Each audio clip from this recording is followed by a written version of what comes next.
Hi all and welcome to another edition of the week ahead. Busy week ahead of us with the main point of interest being non-farm payroll data release by US unemployment data release on Friday.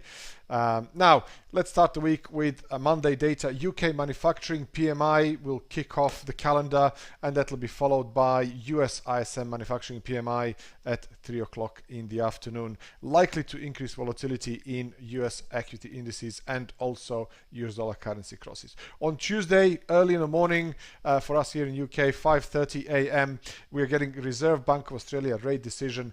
At this time, there is no change expected to the policy, but it could possibly increase volatility in Australian equities and also Australian dollar currency crosses. That's also followed by 6 o'clock in the morning, Japanese consumer confidence for September. So if you're trading Japanese yen, keep an eye on that.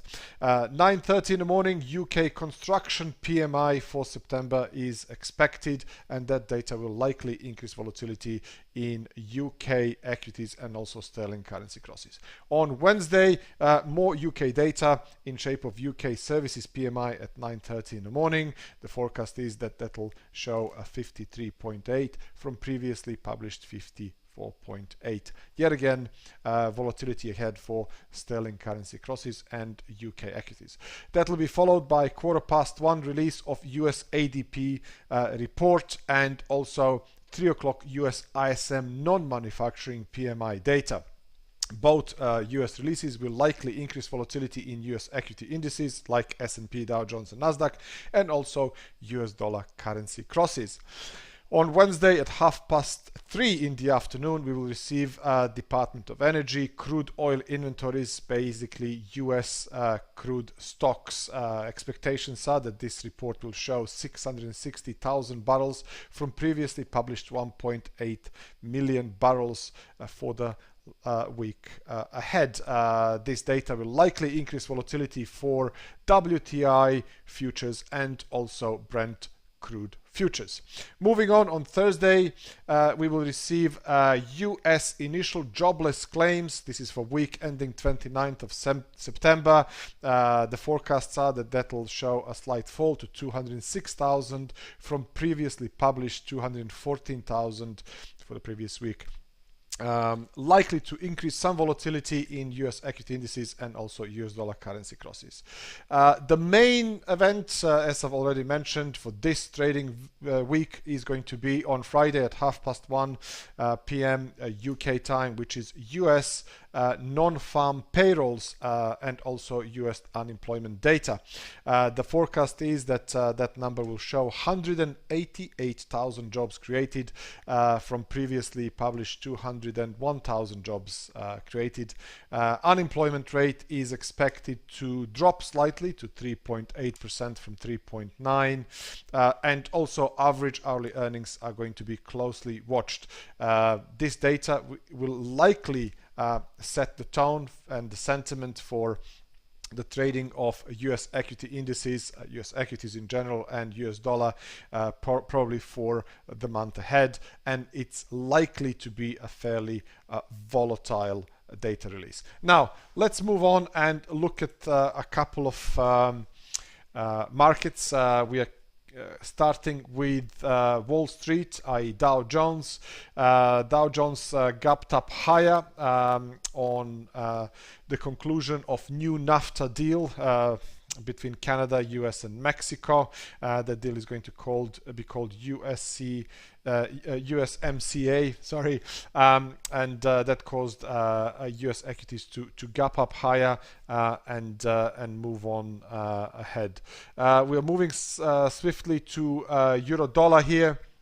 Euro dollar appears to be under pressure at the moment, capped by one spot 16.23 resistance. Bears in control below that level, potentially testing these downside levels of 115.70, 115.30, 114.40 as a logical downside supports. Only the end of day breakout and a close above 116.23 could open up the way for a deeper retracement to the upside and possible retest of 1.17, 1.1750 zone as a logical upside resistances. Or possibly even 1.18, which is the current swing high. We are moving on very quickly to DAX, or a German 30 index. DAX appears to be downtrending, so we know US equity indices are still making new all-time highs or trading fairly close to those highs, where European equity indices are lagging behind.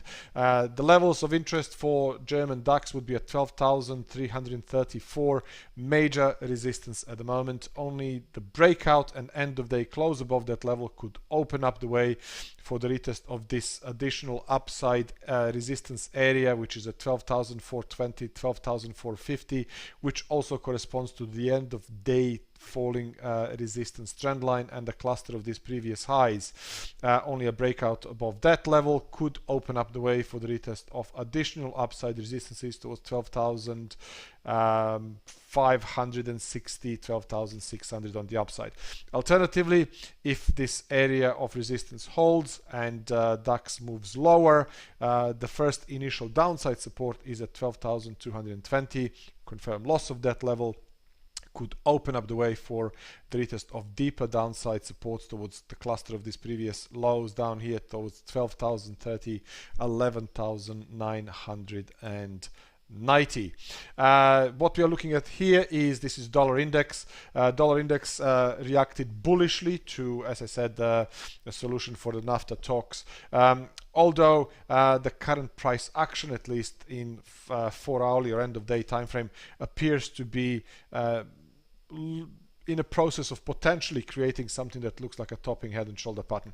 The only way for that to be confirmed as a topping head and shoulder pattern, if we see a dip, very swift and quick move lower below this, what appears to be the neckline, supported by 200 period moving average in end of day time frame at 93.44. So the initial downside support is at 94.13.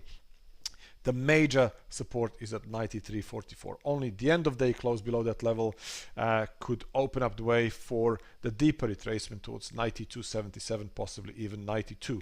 Alternatively, as long as price stays above 94.13, bulls are in control, and potentially we could see a spike higher to test upside resistances at 95, 95.30. Only a breakout above that level would negate this as a potential head and shoulder pattern and open up the way for the spike higher towards 96, 96.50, possibly even 97. This is cable. We are looking at something that appears to be a falling wedge formation. The initial downside support is at 1.3030, 1.30 level. Very, very important level of support. Only confirmed loss of that level and end of day close below 1.30, psychologically important level, nice and round number, could open up the way for the retest of deeper downsides towards 129, even 128.50.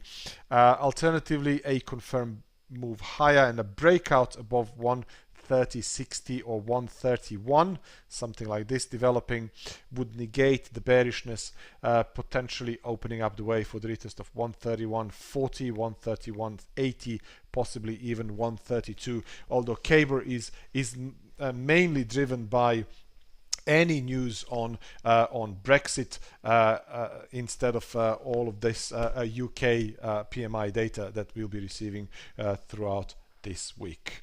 Hopefully you found this informative and beneficial.